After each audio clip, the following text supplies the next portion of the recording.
Excuse me. I can't seem to find any information on this artist in the Iris family archives. The photo you provided also doesn't show any matches. Just as I thought. I'd like to ask, what kind of traces do people leave when they enter a dream? Are you referring to the records when you enter the dream pool? The equipment will monitor physiological indicators such as heart rate, blood oxygen levels, and body temperature in real time. This data will be included in statistics and handed over to the family for the screening of any data anomalies. Immediate action will be taken once any illegal behavior is detected.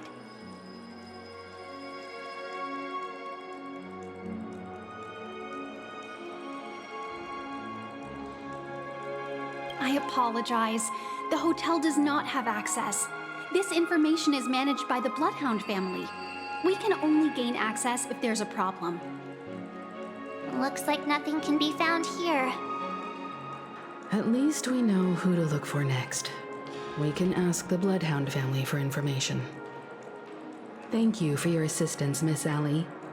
By the way, is Miss Robin doing fine? We are looking forward to her performance. Fine? What does that mean? Is there something wrong with Miss Robin? The preparations for the Charmony Festival have been proceeding smoothly, so I guess things are pretty good. I believe she will be able to put on a spectacular show for all of you. I'm sure. Sure enough, no one knows about Miss Robin. I'm not surprised. But that Miss Firefly is truly mysterious. There's no information on her in the hotel system. Even if she's a stowaway, she should have a disguised identity after entering the planet. She's also in the running for the legacy. How is she going to sneak into the dreamscape unnoticed? Is there any other way to enter a dream? Besides the hotel room's dream pool?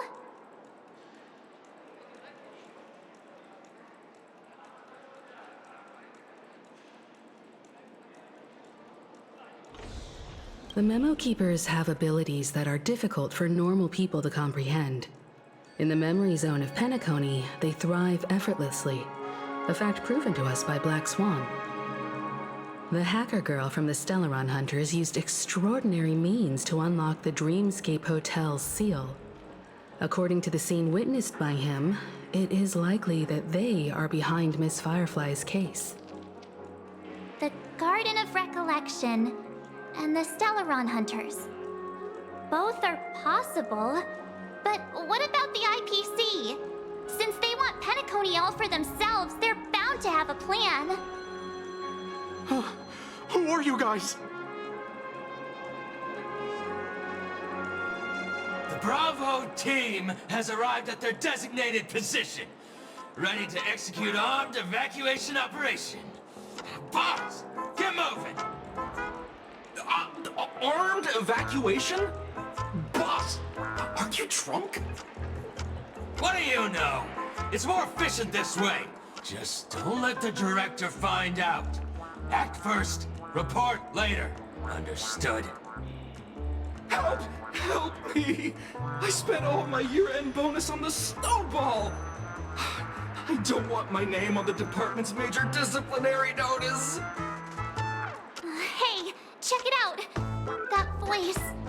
Could it be the IPC workers from Bellabog?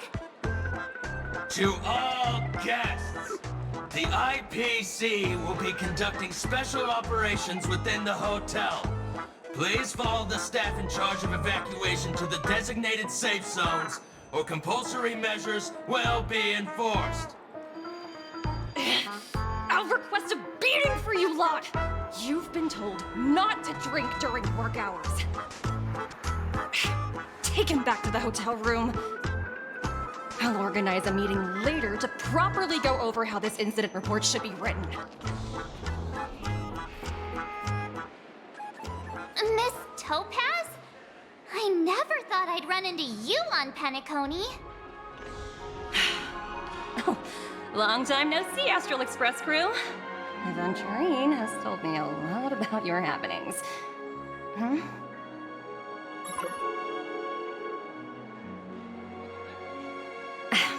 It's fine. Do as they ask, and try to avoid any conflicts with the family. Report to me before taking any action. Yes, all right. As you see, the IPC isn't very popular here on Penacony. Cordiality from the family is a mere facade. The former frontier prison has turned around and cuffed its shackles on the IPC staff now. Only Aventurine, who carries an invitation, is allowed to attend the banquet.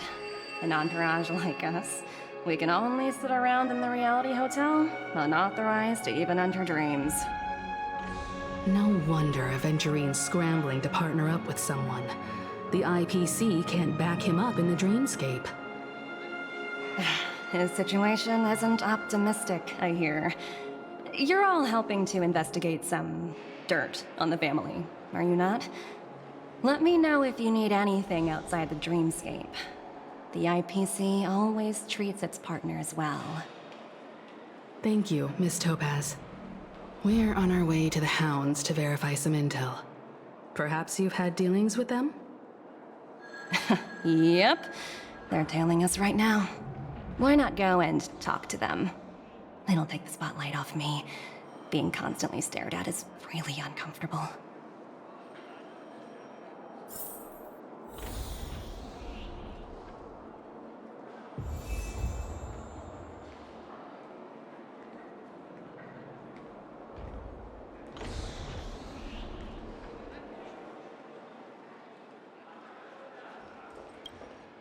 How does it feel to be in business with Avenger? That's just his style. All or nothing is his mantra.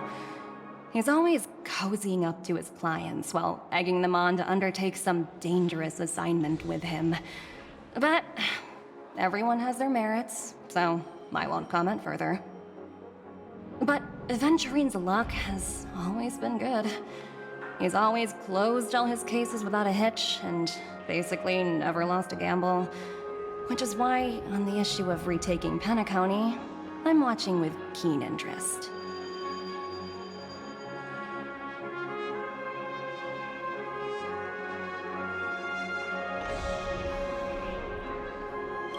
Of course. It's business after all. What's important is where you're seated at the table. As for the two cases, apologies, but I don't have much info on them either. All I can do is ask you to keep digging for more details.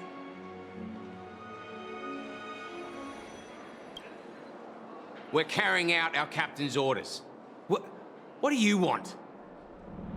We made a mistake last time, and we're working hard to rectify it now. We don't have time for anything else. Surveilling the IPC executive Topaz, ensuring that she stays put at the Reverie Hotel during her time on Penacony. We've got the right one this time. So that's it. They were the pair who were after Firefly at the time.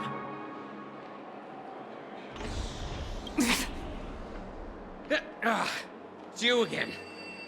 Back for more trouble? We're not afraid of you this time. Well, spit it out. Stop bothering us if you've nothing important. So you know each other. Why do you keep running into people you've beaten up before?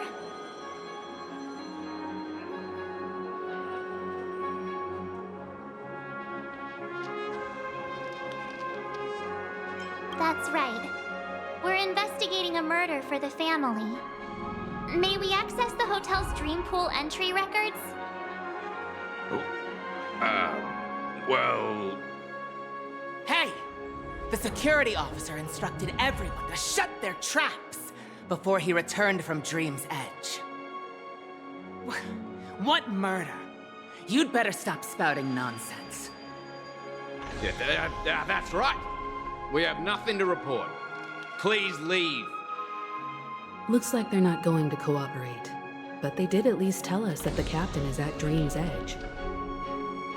Why don't we just look for the security officer then? It's probably Gallagher, the one he mentioned, right?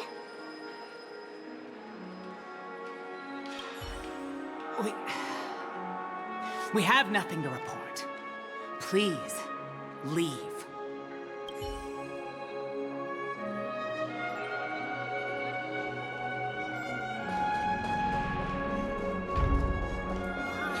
Flammable goods are not permitted on the premises. Don't forget to let your friends in on the action.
Such tight security.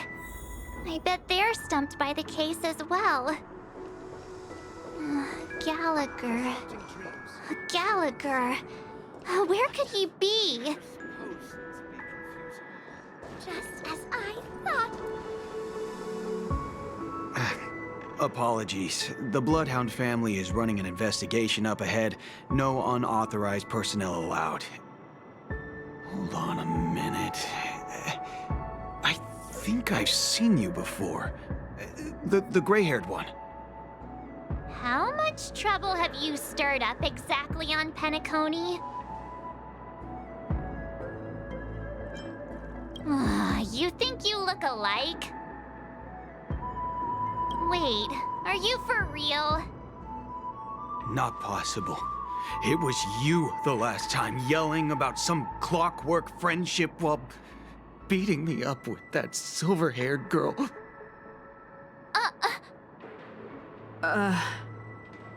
I'm not letting you get by this time. Please leave, or I'll have to get on my knees and beg you. Huh? What kind of heinous crime have you committed now? Hold on, sir.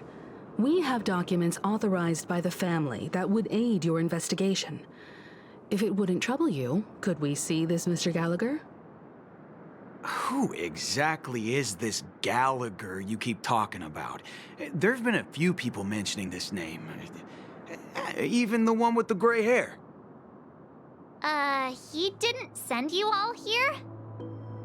It was the security officer who dispatched us. That's all I can divulge. He'll do! He's the one we've been looking for! Sorry, no can do. The boss said that since it's a matter of the family's reputation, no one's allowed through. Everyone, please leave. There's really no need for us to make things difficult for each other, right? We're really sorry for troubling you. Let's think of another way. Another way. That's it! Didn't they say something about that? What was it? Clockwork? That got this guy to change his mind? Can you perform it again?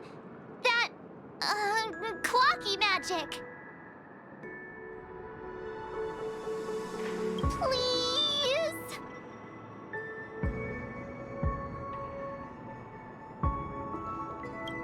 Sorry, no can do. The boss said that since it's a matter of the family's reputation, no one's allowed through. Everyone, please leave. There's really no need for us to make things difficult for each other, right?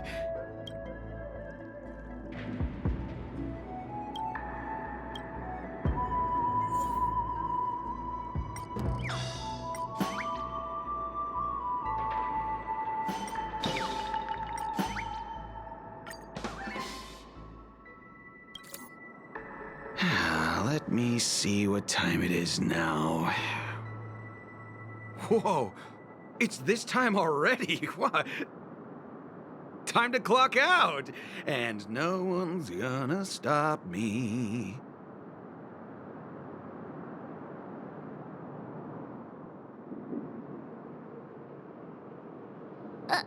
What? Huh?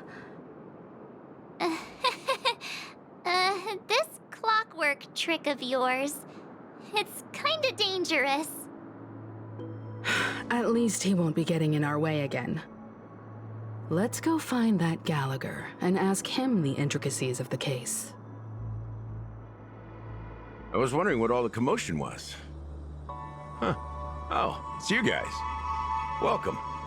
Since you made it here, what can I do for you? Hello, Mr. Gallagher, sir. Judging from your tone, it sounds like you were expecting us. Miss Himiko, you're too polite. There's no need to call me sir. Mr. Gallagher, you even know my name. Of course I do. You folks are from the legendary Astral Express, and honorable guests of the Watchmaker. I had an encounter with this gentleman in the Golden Hour. I remember that little silver-haired girl was there too. I'm sorry for what happened to that kid. This is also the reason why we've come to visit you, Mr. Gallagher. The Express can't just overlook the death of that child. So we've decided to help the family get to the bottom of it, in the hopes of getting justice for her. The Nameless involved with the family. What an unpredictable twist of fate. Why? What's wrong with the family? It's nothing. On Penacony, everyone loves the family. No matter how much one resists the beautiful dream, when the time comes, they too will find it hard to let go. Who wants to leave a warm nest? Just idiots, little kids, and inebriated fools. Mr. Gallagher seems to be getting at something. You got it wrong. I'm not. You want to discuss the case? Sure, come with me. This is not a good place to talk. Let's go elsewhere.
Even after that chilling tragedy, this dream is still running effortlessly.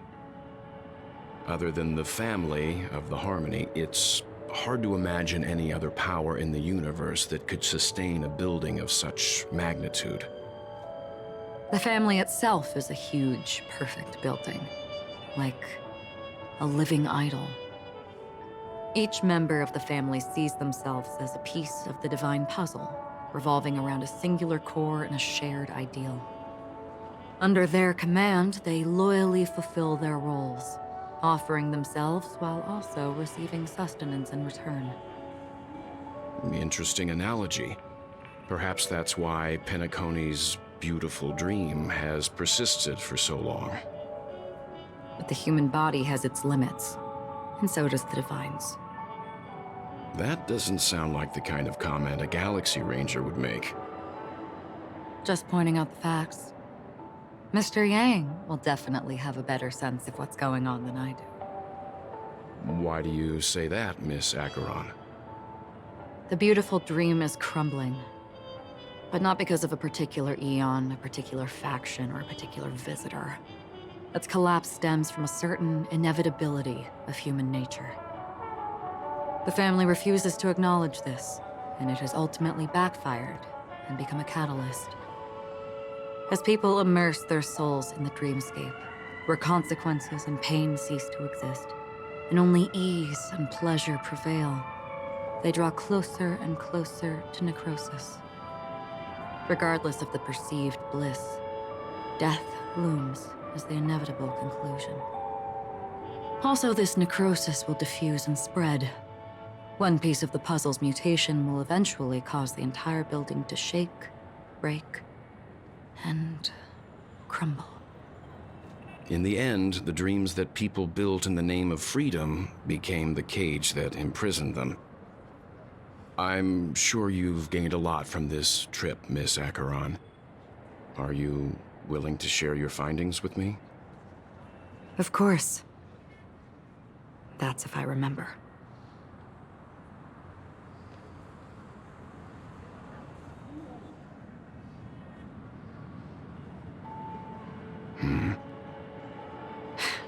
Don't mind me, it's just a habit. Owing to events in the past, I've become easily forgetful. It's only when this sword is unsheathed that those hazy memories start to become clearer. Take your time. That should do it. I vividly remember everything that occurred on Penacony. Ask away.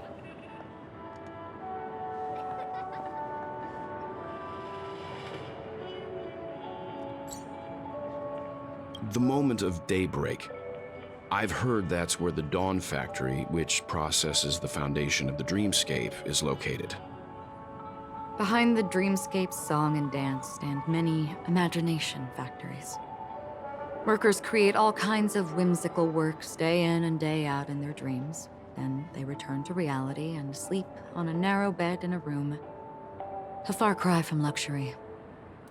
They say it will suffice. Experiencing the bizarre and motley dreamscape is the best reward. There, I encountered a young woman who had just come of age, the perfect time to indulge in beautiful dreams. Her greatest wish was to one day move to the golden hour and see the magnificent garments she had woven with her own hands. For certain reasons, her wish was difficult to fulfill. But I managed to bring her a garment. Gilded Hour. It's said to be Penacony's currency center.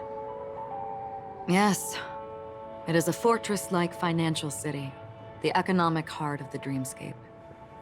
The Pepeshi people of the Alfalfa family are there to keep it running, sending blood that is made from money everywhere on Penacony. Everyone there is exquisitely dressed and always in a hurry. The greatest wish of the local Pepeshi people is for their future generations to work in the Gilded Hour. I've never met anyone who is willing to talk. I could only stand at the crossroads, watching crowds of people hurrying like the wind through the jungle of steel, only to deposit the alfalfa credits that they'd earned into the bank's vault. I don't know if they would open the vault door, but before I left, I witnessed a well-dressed Pepeshi person plummet from the sky, while those around him continued on their way, unfazed. I hear the Blue Hour is very romantic. Do you have any tales to share? Perhaps Mr. Yang has heard. There is a large boat called the Eventide, anchored along the Sea of Dreams, where soft music and dancing persist endlessly every night. I ran into a wizened lady there. She was at the dock, waiting for her long-departed lover to return, waiting for countless hours within time that stood still. In the humid sea breeze, she spoke of her own youth. Like many who desired wealth and love, they came to Penacony to pursue their dreams. Alas, her lover's consciousness was lost in the dark depths of the Sea of Dreams. Finally, she suggested we continue our conversation on a boat in the shallows. I agreed and boarded the boat with her. But she never said anything. Her eyes absent-mindedly gazing at the horizon for what seemed like forever. Finally, we retreated to the beach. The dreamscape of chic, luxury, and consumerism, the moment of dusk. My companions have been there too. Then you all must have seen those who are attempting to realize their dreams. Or have realized them. Scattering money as if it were dust and betting it on all or nothing. Everything has a price, and everything can be bought or sold. Even dreams themselves. I saw an Intellitron there, who was preparing to auction himself. When someone wins a bid under stipulated periods and rules, he would do the buyer's every bidding, becoming that person's very possession. That Intellitron had been auctioned off 12 times, and I participated in his 13th. That was the grandest banquet I had ever attended. But never again did anyone cast another glance at him. This time around, there were no successful bids for him. This is what I've seen and heard along the way. Someone once said to me, Penacony wasn't like this a long time ago, nor should it be. I've traveled through the reality and dreamscape of the planet of festivities, watched the tides of night rise and fall when time stopped for people, where the spirits of the rich and impoverished remain forever fixed on their own scales. This is why I think the collapse of the beautiful dream is inevitable. There might be a way to change everything. Perhaps. But if this is indeed the world that people desire, if this is precisely why life chooses to slumber, should we still seek to change it?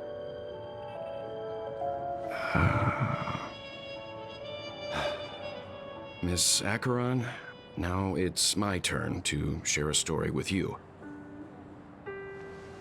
There was a man from my homeland who, at a time when the world was grappling with deep, unhealable pain, made a choice. He wove together the dreams of everyone in the world, linking people's dreamscapes, and shouldered this burden himself. From this, he created a giant, a spiritual atom. And since that moment, the giant stood between heaven and earth, becoming the pillar of the world's existence. As a price, those who found it hard to move forward, who could not advance, forever lost their future. They slumbered in a dream, devoid of disaster and pain, living out their days peacefully in the man's created utopia. And it is because of the wishes of those people who wished not to awaken that this spiritual atom became unbreakable. And yet, you stand here right now, which also means that man failed. Because people must always move towards the future. Even if human weaknesses make them pause when they truly cannot move forward, humanity will eventually seek a way to save itself. And that man, he was never a failure. Like everyone in that world, he etched the possibilities of human nature into his heart. He was the sun chaser of legend, soaring towards the sky and embracing his final victory with his fall. He ascended to heights uncharted, only to come face to face with the sun, a place not visited by anyone before. His wings would melt because of it, only for him to fall into the sea. And after that, countless others would surpass him, soaring to even greater heights. A fitting metaphor for the Nameless's trailblazing spirit. Thank you, Mr. Yang. I know what you wish to confirm. The universe has innumerable similar, yet different worlds. In these worlds, there are innumerable people who look alike, yet don't. I too have embarked on journeys, encountering old friends with familiar faces on different worlds, witnessing their destinies follow paths similar to mine. So I will tell you, even if not completely similar, the story you just told, it overlaps with my past. And within that abyssal dream, I ended that man's life. Alone.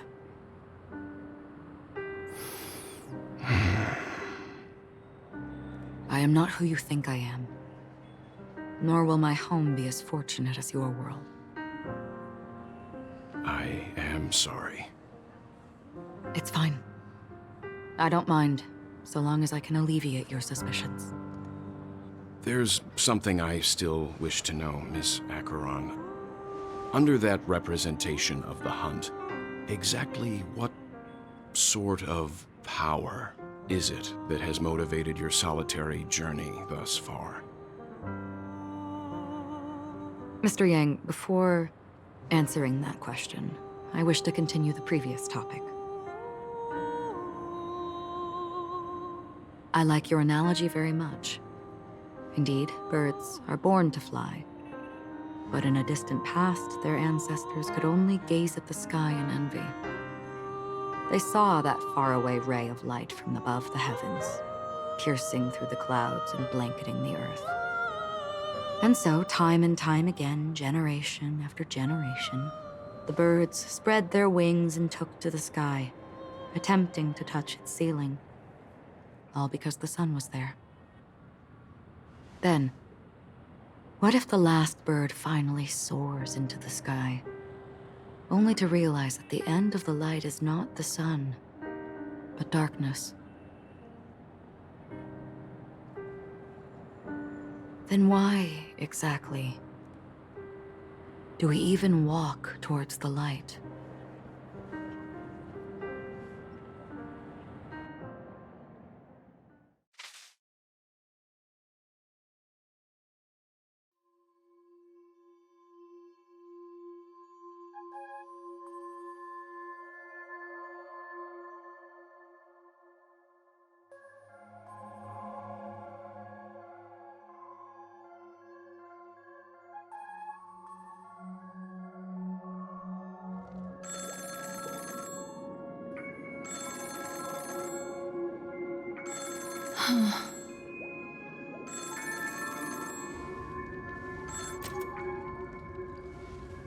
Long time no see. Having fun on Penacony? Acheron? This voice, it's not Constance. Could it be her companion? Though I don't know exactly what you are, or what you're up to, my bullets will find you. Until then, you best find a casket store on Penacony and ask the owner to reserve a good quality casket for you, imposter. Imposter? I see. She gave my whereabouts to someone who's tracking Acheron too. Who are you? Huh? Did I make a mistake? Who the heck are you? I'm the Garden of Recollection's memo keeper. Not bad. This is the kind of tough challenge I like. You that imposter's bodyguard? Never mind. It's fine. I'll leave a round for you. So get that forehead clean and wait for me. I don't know what you're talking about, but you know Acheron, the Galaxy Ranger, yes? I have something to ask you. Are you asking me to write your will? Sure. Go ahead. Not quite. I only want to ask, how exactly did she become a Galaxy Ranger? She's clearly not a path strider of the Hunt, but you are, aren't you? Tell me, what's Acheron's deal? Sure. Heck, never thought I'd come across an ally. What a stroke of luck. Well, I'll be on Penacony soon. Memo Keeper, go buy a bottle of Asdana's White Oak and warm it up, and I'll raise a glass to you. That lady's passed. Well, nobody knows. But if all you want is a simple answer, sure, you best get a chair and take a seat. That woman, named Acheron, is an emanator who should not exist.